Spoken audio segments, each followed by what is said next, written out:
Now, to try and sort out all these diplomatic meetings ahead of the North Korea-U.S. summit, we have with us Dr. Jung Dae-jin, a research fellow at the Ajou Institute of Unification. Dr. Jung, thank you for joining us today. Thank you, my pleasure.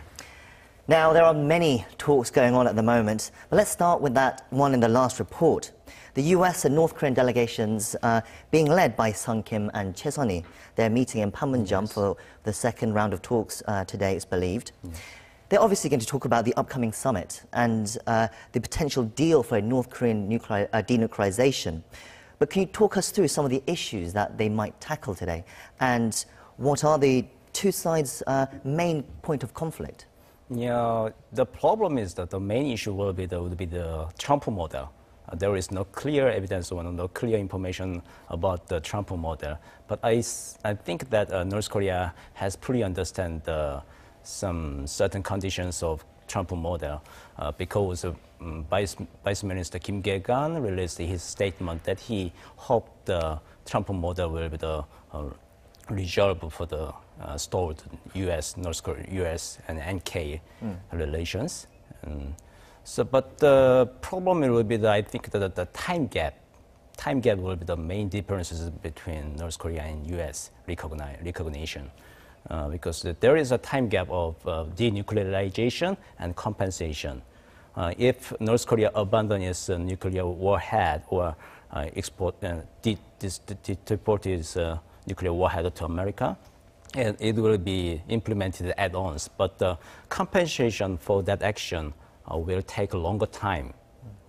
If North Korea abandon A, if North Korea abandon A, U.S. abandon B, that may be the North Korea's argument. North Korea has placed and has utilized that step-by-step approach in the past.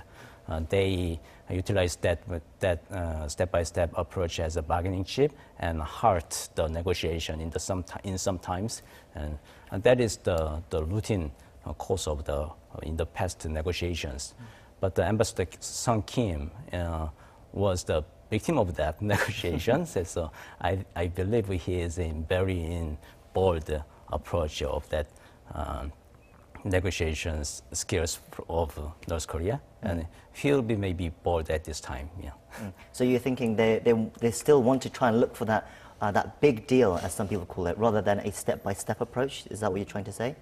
Yeah, I believe North Korea would still argue the step-by-step approach, but U.S. wanted a package deal to clinch a deal add-ons.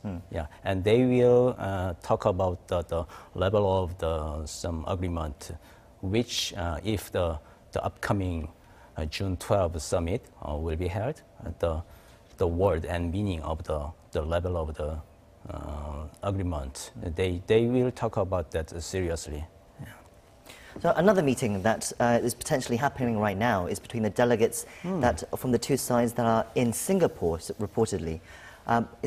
Seems to be mostly on the logistics of the actual summit itself. But what are the key points there? What do you think they'll be discussing in Singapore? There are three main points if some countries have summits. The first one is agenda, the second one is a protocol, and the third one is security. The agenda meeting is still underway in Panmunjom, and the Singapore meeting will focus on the protocol and security. The delegations of North Korea, Mr. Kim Chang-sun, Director Kim, has served for a long time as a steward for Kim. The former North Korean leader Kim Jong-il and incumbent chairman Kim Jong-un for a long time. And then Mr. Hagen, the deputy chief of staff of the White House, Mr. Hagen, has also served for a long time for two former presidents, George H.W. Bush and George W. Bush. He also has a very top-notch protocol officers. Top-notch protocol officers from both sides is meeting in Singapore, and they will focus on the security and protocol. There are now reports that Kim Young-chol, the vice chairman of North Korea's ruling Workers' Party Central Committee, or simply put, Kim Jong-un's right-hand man, as some have called him, has been spotted in Beijing now, and he's suspected to be on his way to the US, probably to hold talks with US Secretary of State Mike Pompeo.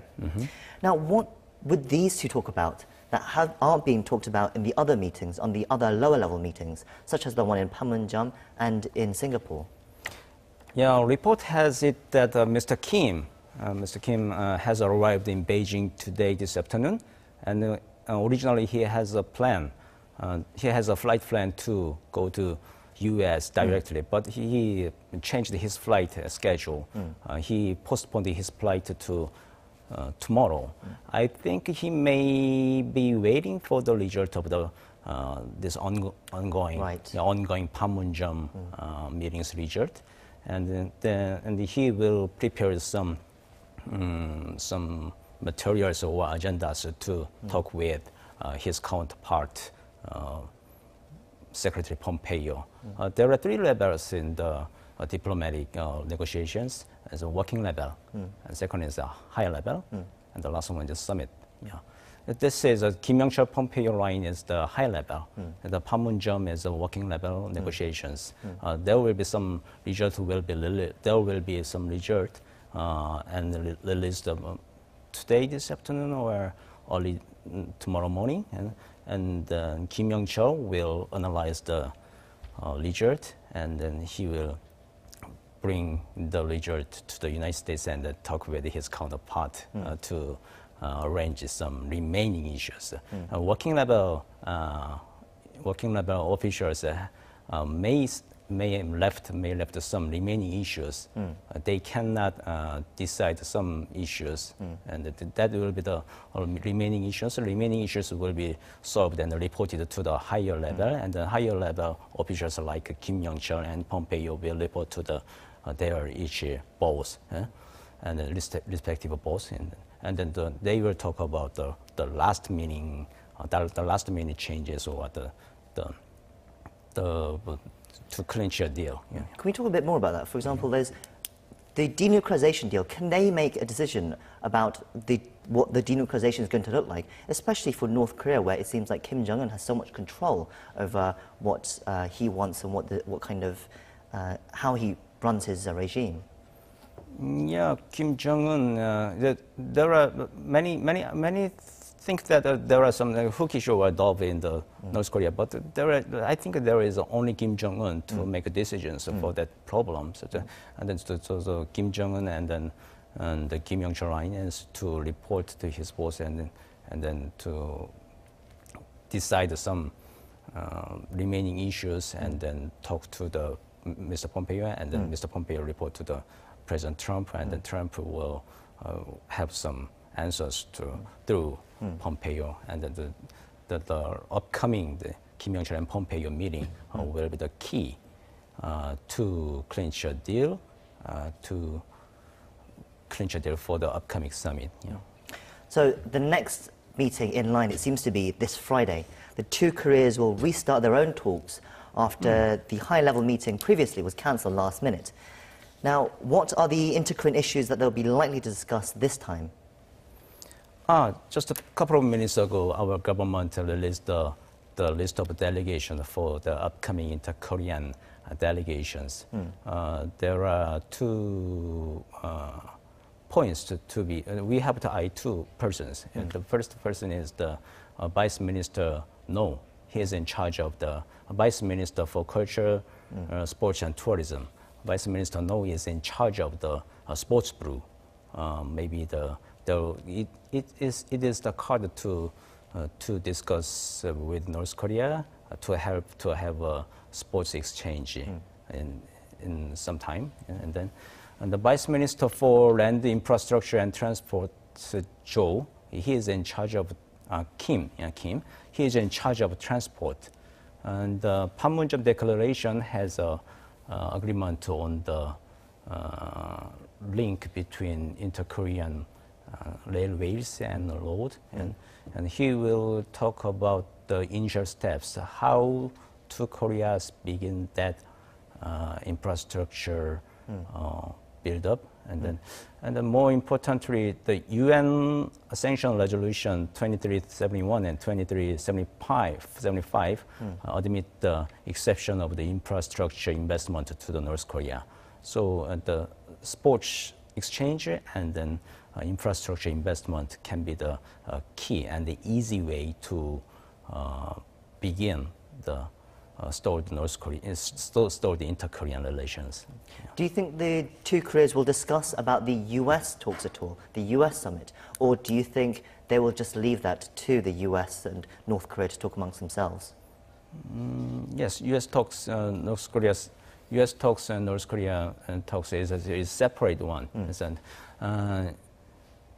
ROK and US is an alliance, and then the ROK and US alliance should play some divided role and share the role. The inter-Korean relations is our own main agenda, yeah, and we can kick off some inter-Korean project just shortly and then directly. But denuclearization is the main agenda of the North Korea-U.S.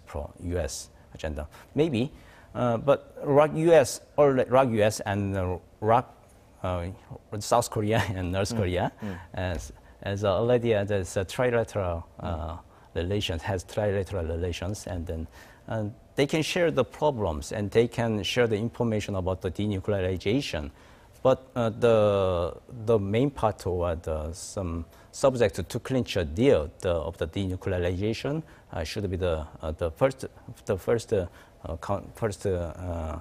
authority will be under the hand of the U.S. and North Korea denuclearization. Regarding the denuclearization, we should divide the role and play the role and synergize the effect. Yeah. So briefly, before we go, discussions on separated family reunions are also expected at these inter-Korean talks. The South would like them to happen, obviously, but the North is still demanding the repatriation of some North Korean restaurant workers, which Pyongyang argues they did not defect voluntarily. Do you think this issue can be resolved for the separated reunions to happen again? Yeah, if North Korea demands the repatriation of that workers, the negotiations will be very difficult and it could be stalled. But I don't believe at this point Pyongyang would argue that the difficulty would argue or raise that difficult issues at this point, and their main goal at this point is to the successful U.S. North Korea's upcoming summit. It's the main key and main goal of their of North Korea. So I believe they don't raise the cash. They don't raise that. Yeah. I guess one step at a time. Yeah. We're out of time, Doctor. But thank you for coming in today and sharing your insights with us. Okay, thank you.